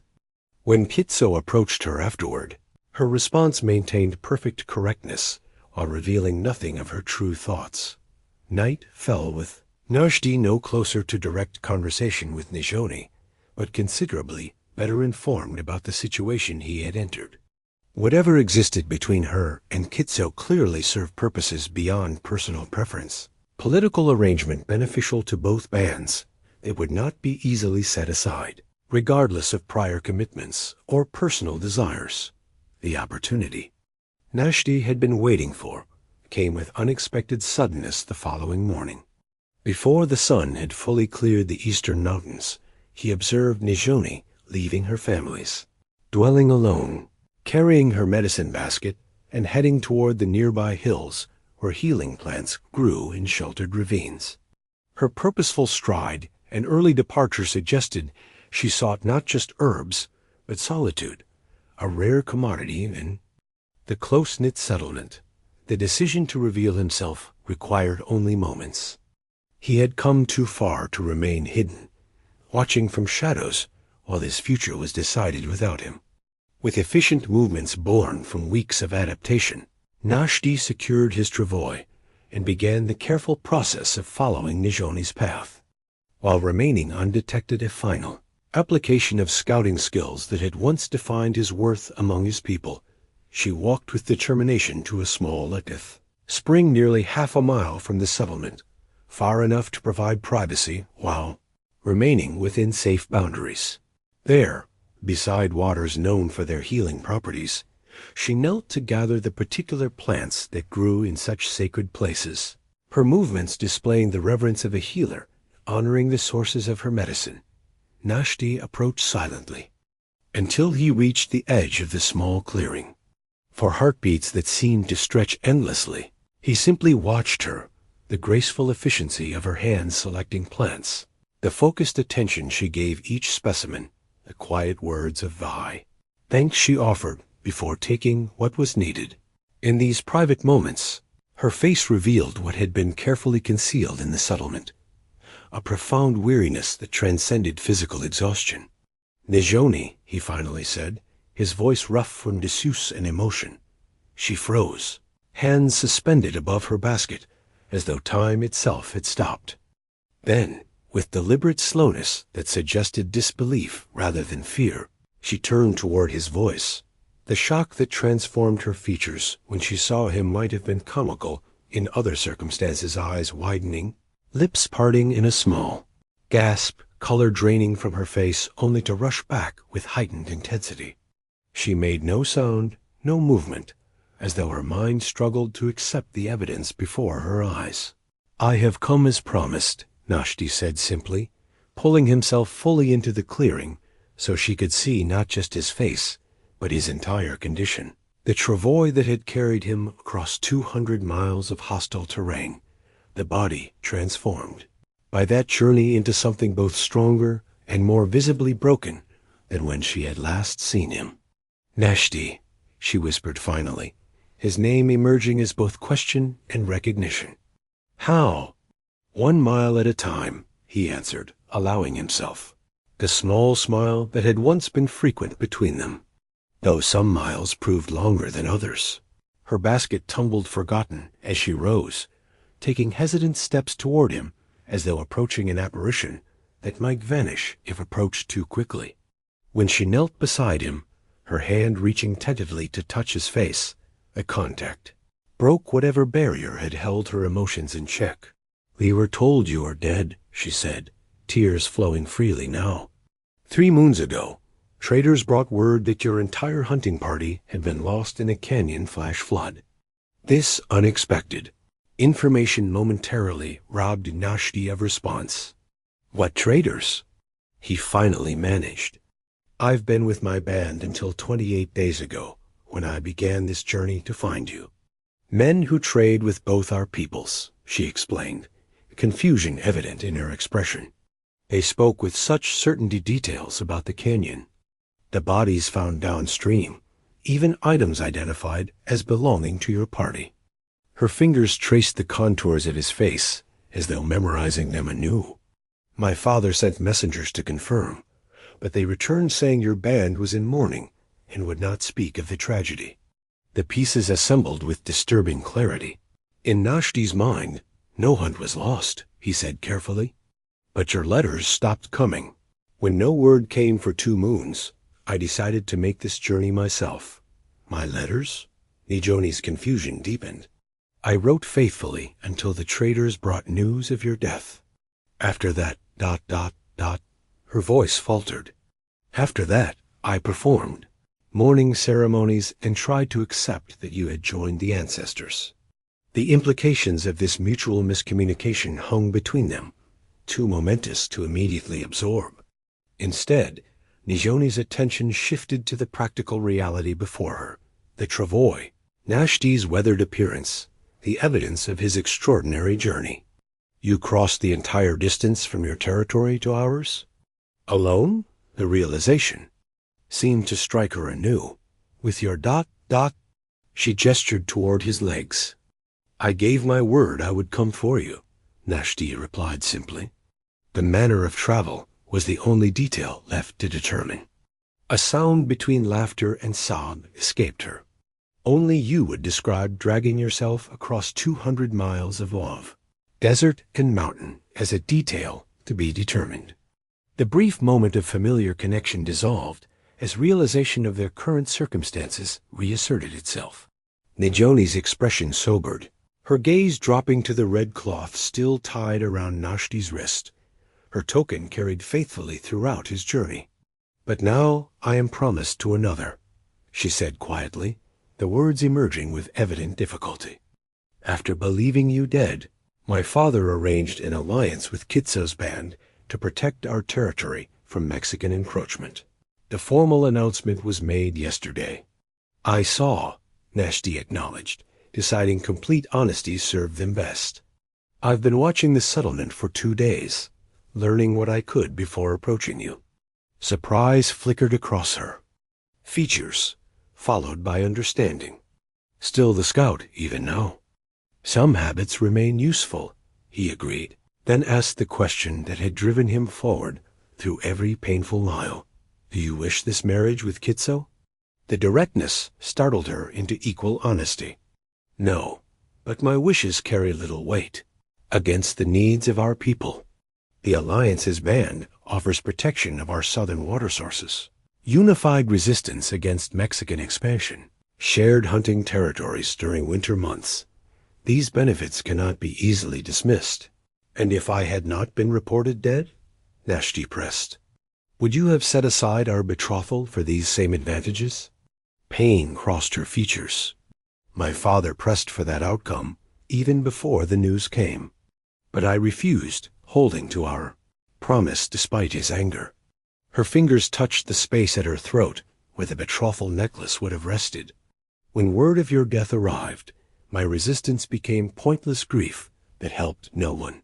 From a pouch at her waist, Nizhoni withdrew a folded paper that Náshdí recognized immediately, the last letter she had written him, never delivered. Its edges were worn from repeated handling, the creases softened by countless openings and refoldings. I kept writing even after sending became impossible, she explained, placing the letter in his hand. Some words must be spoken even when no one remains to hear them. Their reunion had no chance to progress further. The distinctive sound of approaching horses broke through their private moment, snapping both to alertness, born from lives where survival depended on constant awareness. Nizhoni recognized the riders first, her expression shifting from joy to alarm. It's Kitso with my father and his brother, she whispered urgently. They must have followed me. Let them come, Náshdí replied, straightening his posture as much as his condition allowed.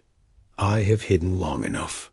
Though fear flickered in her eyes, Nizhoni nodded and moved to stand beside him, a deliberate positioning that would not be lost on those approaching. The riders emerged from the juniper grove moments later, pulling their horses to an abrupt halt at the unexpected tableau before them. For several heartbeats, silence held complete dominion over the clearing. Náshdí used those moments to assess the men before him. Nizhoni's father, Takiom, showed little change from their previous encounters, his face still bearing the calculating intelligence that had made him a formidable voice in tribal councils. Kitso's brother, whose name Náshdí didn't know, maintained a carefully neutral expression that revealed nothing of his thoughts. Kitso himself proved most interesting. Initial shock gave way to rapid assessment as his gaze moved from Náshdí's face to the travois and back again, understanding dawning with visible impact. Something like respect flickered briefly in his expression, before being replaced by the guarded caution of a warrior confronting unexpected challenge. What trickery is this? Takiom broke the silence, his voice sharp with surprise and displeasure.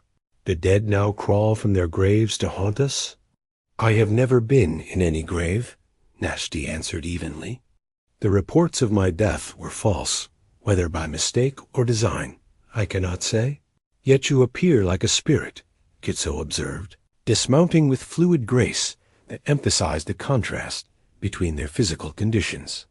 Coming secretly to our territory without announcing yourself to the council. I came to speak with my betrothed, Náshdí replied, emphasizing the last word deliberately. A private matter between us before addressing broader concerns. Tachyome's expression darkened. Whatever claim you believe you held has been dissolved by time and circumstance. My daughter has accepted new betrothal with Kitso, bringing valuable alliance to our people. Has she? Náshdí's gaze remained fixed on Kitso rather than Tachyome. Or was her acceptance based on false belief in my death? A muscle tightened in Kitso's jaw, the only visible reaction to this direct challenge. With ceremonial deliberation, he reached into a pouch at his waist and withdrew a slender wooden object approximately the length of his forearm. Intricately carved with symbols representing formal challenge, the stick was a traditional Apache method for establishing rightful claim when disputes arose between men. I recognize your prior claim, Kitso stated formally, his voice carrying the weight of traditional protocol. And I acknowledge the extraordinary journey you have made to assert it. He extended the challenge stick, holding it horizontally across his palms. But I do not withdraw my own claim, which has been accepted by Nizhoni's family and announced to our combined peoples. The challenge stick gleamed in the morning light, its polished surface reflecting generations of similar disputes, resolved through established custom rather than uncontrolled conflict. To accept it would invoke ancient traditions for settling competing claims to the same woman, a series of tests designed to determine which man offered greater benefit to the woman and her family. Náshdí understood the strategic advantage Kitso offered with this gesture. By acknowledging his prior claim and offering traditional resolution, Kitso positioned himself as honorable and reasonable, while simultaneously directing the conflict toward areas where his physical wholeness would give him overwhelming advantage in most conventional challenges. Before any challenge is offered or accepted, Nizhoni interjected with unexpected authority. The truth must be fully spoken. She turned to her father with unwavering directness.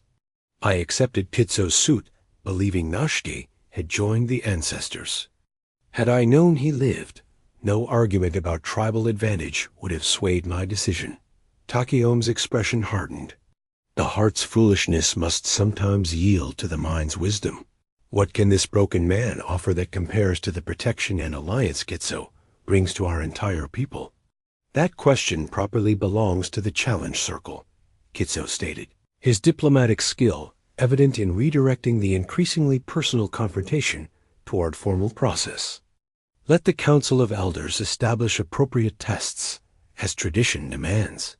Tests designed for men who stand on their own legs, Náshdí observed without bitterness, merely stating obvious reality. Would you claim honor and victory over a man who cannot walk? Something flashed in Kitso's eyes, pride, touched by uncertainty. The tests need not be solely of physical prowess. Wisdom, endurance, contribution to the people, these also determine a man's worth as husband and provider. Then I accept your challenge, Náshdí replied, reaching for the carved stick with steady hands. Let the council determine fair measure between us. As his fingers closed around the challenge stick, accepting its formal significance, commotion erupted from the direction of the settlement. A young rider approached at dangerous speed, his horse lathered with exertion. Riders approaching. From the south, he called, reining his mount to a sliding stop. Mexican soldiers, at least 20, heavily armed and moving with purpose. The personal drama instantly receded before this more immediate threat. Kitso and Tachyome exchanged sharp glances, their thoughts clearly aligning despite previous tension. They were not expected for another 3 days, Kitso said, already turning toward his horse. Something has changed in their intentions. Or someone informed them of our counsels, Tachyome suggested darkly, his gaze lingering briefly on Náshdí, with unspoken suspicion. "I have had no contact with any Mexicans except a family who aided me after the storm," Náshdí stated, understanding the implication immediately. "And they knew nothing of my destination or purpose." Kitso nodded acceptance of this statement, already shifting to the immediate demands of leadership. "The challenge remains in effect," he said formally, "but must wait upon more pressing matters." He mounted his horse with practiced efficiency. The settlement must be prepared for whatever comes. As the men prepared to ride back, Nizhoni knelt briefly beside Náshdí. "This changes nothing between us," she whispered, her hand finding his, with fierce pressure. "But be careful. My father will not easily abandon plans laid over many moons, especially with Mexican threats materializing." Watching them depart at urgent pace, Náshdí felt the weight of new complexity added to an already difficult situation. The challenge stick, still clutched in his hand, represented both obstacle and opportunity, a structured path toward resolving his claim to Nizhoni that would at least prevent immediate dismissal, while simultaneously channeling their competition into tests where his disability placed him at significant disadvantage. The Mexican soldiers proved less threatening than initially feared. Their commander sought only confirmation of boundaries recently negotiated through territorial authorities' part of the very agreement Kitso had brought to the settlement. After tense but ultimately productive discussions held at neutral ground between settlement and Mexican camp, the soldiers departed with formal acknowledgement of Apache territorial rights to the contested water sources. This diplomatic success strengthened Kitso's standing within the community, adding weight to his claim on Nizhoni through demonstrated value to the people. Yet it also provided unexpected opportunity for Náshdí, who had been formally introduced to the settlement. Upon his return from the spring, his appearance had caused exactly the sensation. One might expect shock at his seeming return from death, amazement at his journey, and intense curiosity about the implications for Nizhoni's betrothal.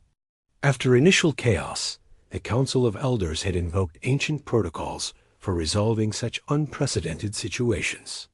The challenge accepted between Náshdí and Kitso would proceed through 3 traditional tests, adapted to account for Náshdí's condition while maintaining their essential purpose, determining which man offered greater benefit to Nizhoni and the community. Dawn of the testing day arrived with ceremonial gravity. The settlement gathered in the central clearing where generations had witnessed similar proceedings. At the circle's edge, Náshdí prepared himself, securing the eagle-bone whistle that had been his grandfather's most sacred possession to the cord around his neck. The whistle, used only during vision quests and life-determining challenges, was said to carry prayers directly to Creator's ear, its sound bridging human limitation and divine wisdom. Kitso arrived with similar ceremonial preparation, his face painted with symbols of his warrior society, his bearing confident without crossing into arrogance. When their eyes met across the gathering space, mutual respect passed between them, 2 men, acknowledging worthy opposition without personal animosity. The eldest council member, a woman whose white hair and deeply lined face spoke of nearly 9 decades of life experience, rose to announce the first test, one of wisdom and problem-solving rather than physical prowess. "Since ancient days," she intoned, her voice carrying surprising strength, "our people have valued those who find paths where others see only obstacles." The first challenge tests this ability. Assistants brought forward 2 identical clay vessels, each sealed with pitch and decorated with complex symbols. The elder explained that each contained valuable object medicine stones, gathered from sacred mountains surrounded by smaller objects that would prevent its removal through the narrow vessel opening. Without breaking the vessel, each challenger must retrieve the medicine stone, she instructed. This test measures the mind's ability to overcome seemingly impossible constraints, a quality essential in providing for family and community through changing circumstances. Kitso approached his vessel first, examining it with careful attention before beginning systematic attempts to manipulate the unseen contents. His strong fingers worked with surprising delicacy, tilting and rotating the vessel while listening attentively to movements inside. After several attempts, frustration briefly crossed his features before disciplined concentration returned. When Náshdí's turn came, the crowd's expectations seemed mixed, some anticipating failure due to his condition, others curious whether his journey's challenges had developed compensatory problem-solving skills. He studied the vessel with the same focused attention once given to tracking signs that other scouts missed, his fingers exploring its contours with methodical patience, rather than immediately attempting extraction as Kitso had done. Náshdí requested water, which raised murmurs from observers until his purpose became clear. Carefully, he poured small amounts into the vessel, calculating precisely as the water level rose inside. When he tilted the container, the stone now floating above the obstructions slipped free through the narrow opening, carried by the water's flow. Approving nods spread through the gathering. Kitso, still working at his own vessel, paused to acknowledge the elegant solution with a respectful inclination of his head, before returning to his task with renewed determination. Eventually, through persistent manipulation and careful positioning, he too succeeded in retrieving his stone, though requiring considerably more time and effort. The first test concluded without clear advantage to either man. Náshdí's innovative approach balanced by Kitso's perseverance in traditional methods. Both had demonstrated qualities valued by the community, leaving the elders thoughtfully considering the different types of wisdom displayed. The second test transitioned to endurance, a quality essential to Apache survival through harsh seasons and challenging circumstances. Given Náshdí's physical limitations, the council had adapted traditional foot racing or wrestling to a different measure, maintaining specific body positions that required significant strength and concentration. Both men were positioned on separate platforms specially constructed for the test. Kitso assumed the warrior stance, a deep squat requiring powerful leg muscles and perfect balance.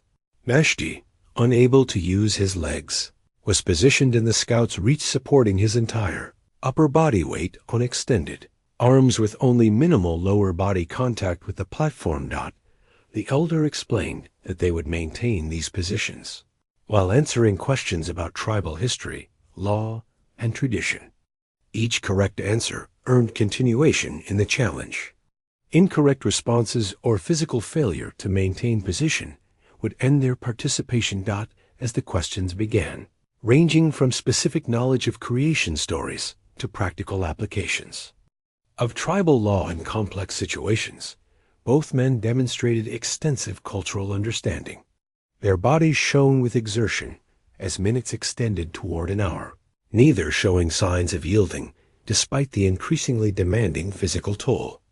Observers watched with growing appreciation as the test revealed unexpected balance between the competitors. Kitso's whole body strength allowed him to maintain his position with impressive stability, while Náshdí's arms, transformed by weeks of pulling his body across hundreds of miles, displayed extraordinary endurance in supporting his weight.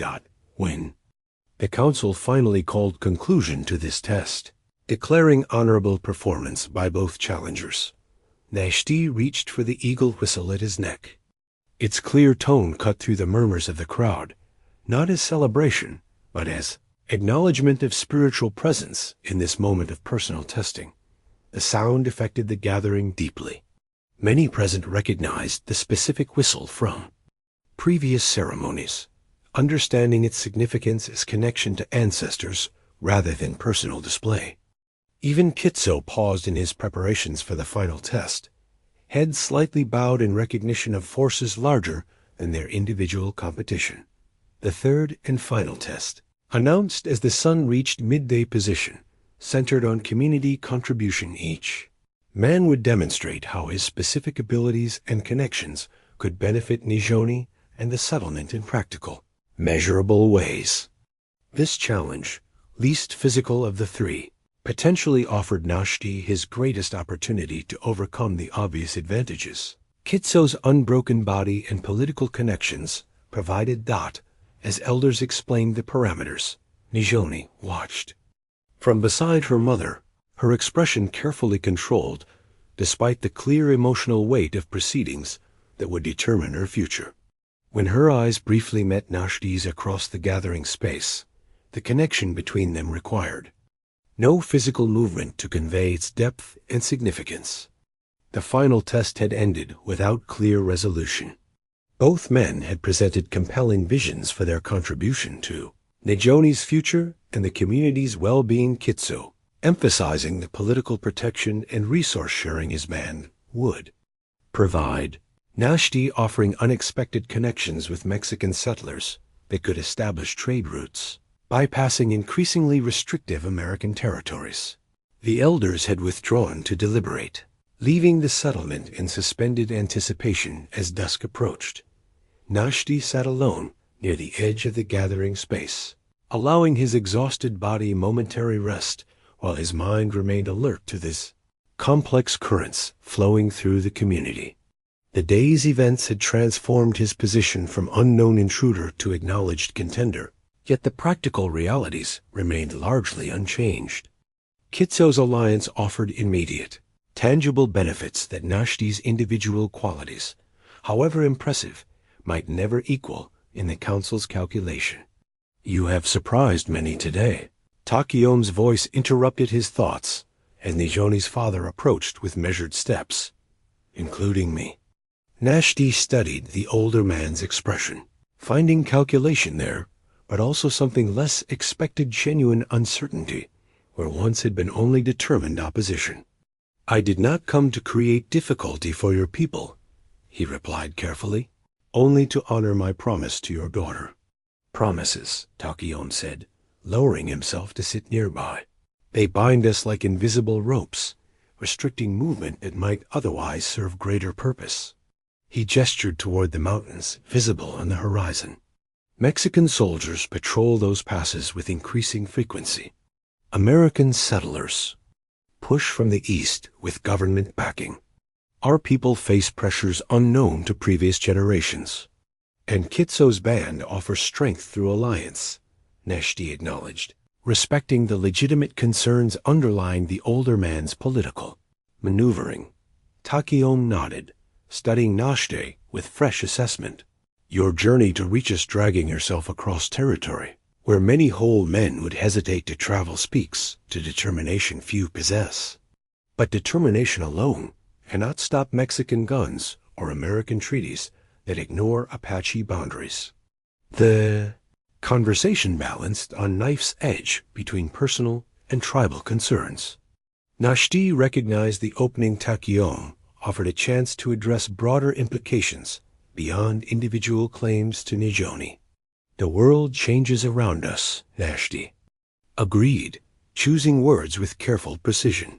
"But change brings opportunity alongside threat. My journey brought me through territories few Apache have traversed recently. I found Mexican families willing to trade fairly, passages unknown to government maps, resources untouched by outside interests." Interest flickered in Takiyome's expression. "You suggest alternative paths to those Kitso offers." "Different paths towards similar destinations," Náshdí clarified. "Security for our people need not come only through traditional alliances when new possibilities emerge from changing circumstances." Before their conversation could develop further, a young messenger approached, formally announcing that the council had reached decision and requested their presence. Rising with the aid of his travois, Náshdí followed Takiyome toward the central gathering, where community members already assembled in anticipation of resolution. The elder council had arranged themselves in traditional semicircle, with the Yauv, two-path stone placed prominently at center. This ancient artifact, carried through generations of tribal migrations, represented life's crucial choices, its surface bearing two deeply worn channels diverging from a single starting point. In all major decisions affecting the band's future, the stone served as physical reminder The chosen paths, once taken, carried consequences impossible to fully predict or reverse. Nizhoni stood to one side, her mother beside her providing silent support through gentle hand pressure at her elbow. Across the gathering, Kitso waited with dignified patience, his brother and other representatives from his band maintaining respectful formation behind him. The atmosphere carried ceremonial weight beyond the immediate question of Nizhoni's marriage. This decision would establish precedent and direction affecting both bands for generations. The eldest council member rose, with deliberate movements, her weathered hands caressing the two-path stone before addressing the gathered community. Since time beyond memory, our people have faced moments where different paths offer both promise and uncertainty. The challenge between these men presents such a moment. She gestured toward Kitso with respect. One path offers traditional alliance between bands, strengthening our position through combined resources and warriors, continuing patterns established by our ancestors. Her gesture shifted to Náshdí. Another path suggests new possibilities, connections beyond our traditional boundaries, adaptation to changing circumstances through unexpected methods. Murmurs rippled through the gathering as people recognized. The council's framing transcended simple competition between suitors. This had become referendum on the community's direction in rapidly transforming world. Both men have demonstrated qualities worthy of respect, the elder continued. Both offer benefits to Nizhoni and our people. After careful consideration, we find neither clearly superior to the other in overall contribution. This announcement, essentially declaring the challenge unresolved, provoked surprised exchanges throughout the assembly. Tradition dictated clear resolution to such contests, yet the council had apparently reached impasse, reflecting the community's own divided perspectives on their collective future. Therefore, the elder raised her voice above growing conversation. Final determination returns to those most directly affected. Nizhoni, whose life path stands at center of this decision, will be granted 3 days of spiritual reflection before declaring her choice. Takion stepped forward, his expression revealing controlled disagreement with this unexpected procedural shift. The council's wisdom guides us all, he acknowledged with formal respect that barely masked his frustration. But matters affecting tribal alliance traditionally rest with family leaders and council determination rather than individual preference. These are not traditional times, the elder responded firmly. When paths diverge so significantly, those who must walk them longest deserve voice in their selection. She held the two-path stone forward for all to see. Our ancestors crafted this stone not to restrict choice, but to ensure its gravity received proper consideration. Attention shifted to Nizhoni, whose composed expression revealed little of her internal response to suddenly bearing responsibility for a decision that would affect not just her personal future, but potentially her entire community's direction. Her eyes briefly met Náshdí's across the gathering space, a momentary connection charged with unspoken complexity.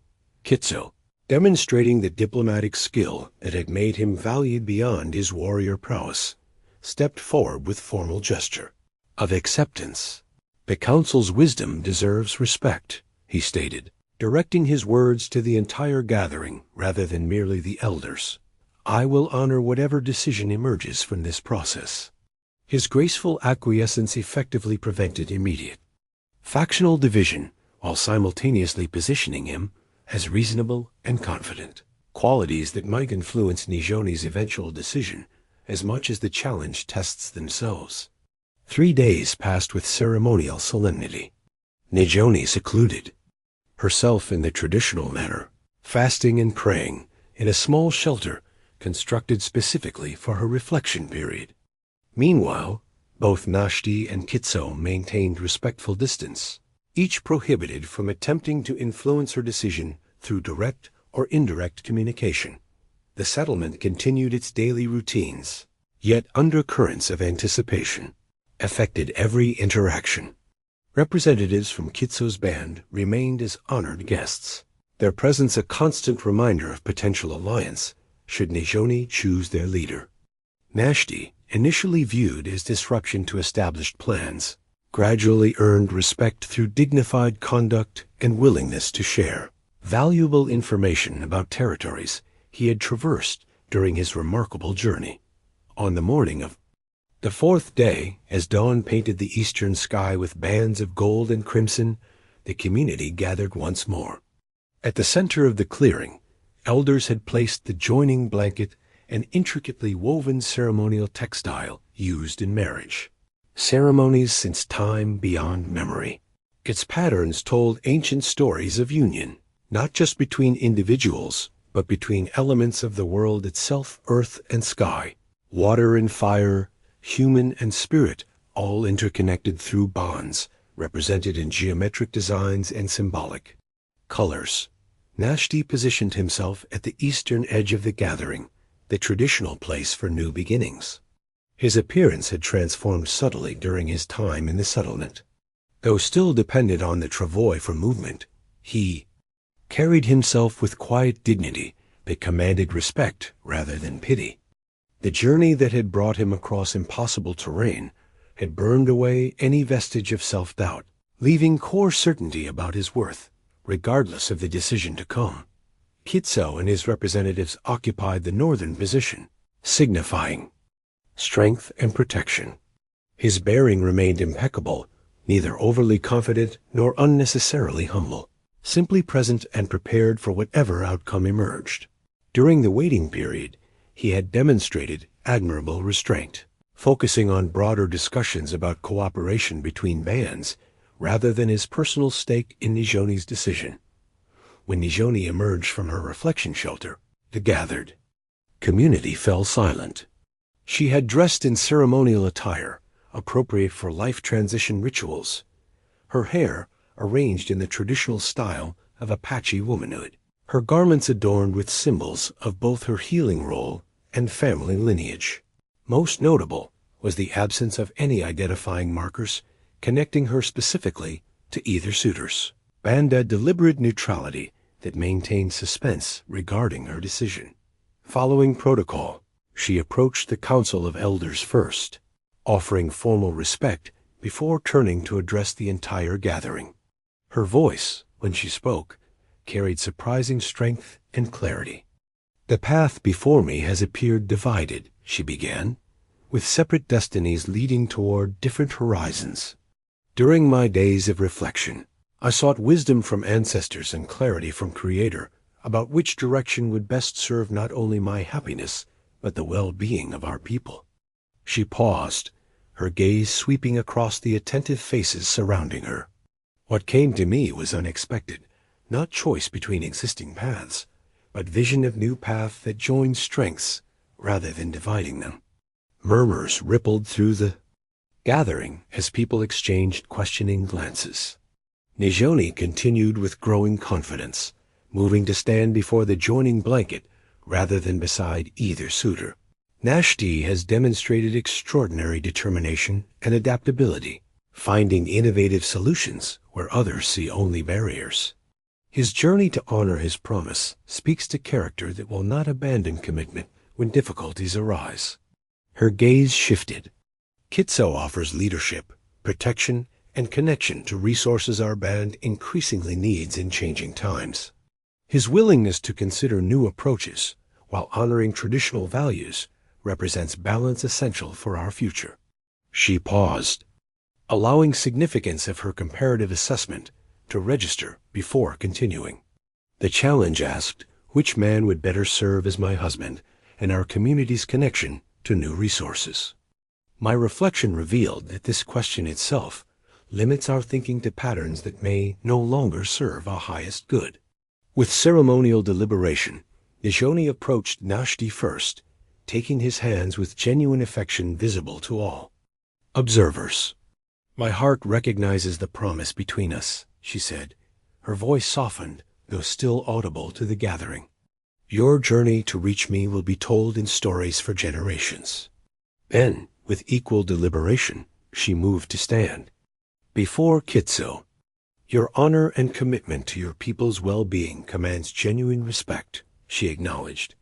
The alliance you offer remains valuable beyond any personal considerations. Returning to the center, Nizhoni addressed the entire community with Fiancée, the authority of her healing role, rather than merely as woman choosing between suitors. I propose different resolution, one that honors existing promises while creating new possibilities for all our people. She outlined her vision with concise clarity. Náshdí would become her husband as originally promised, honoring their personal commitment.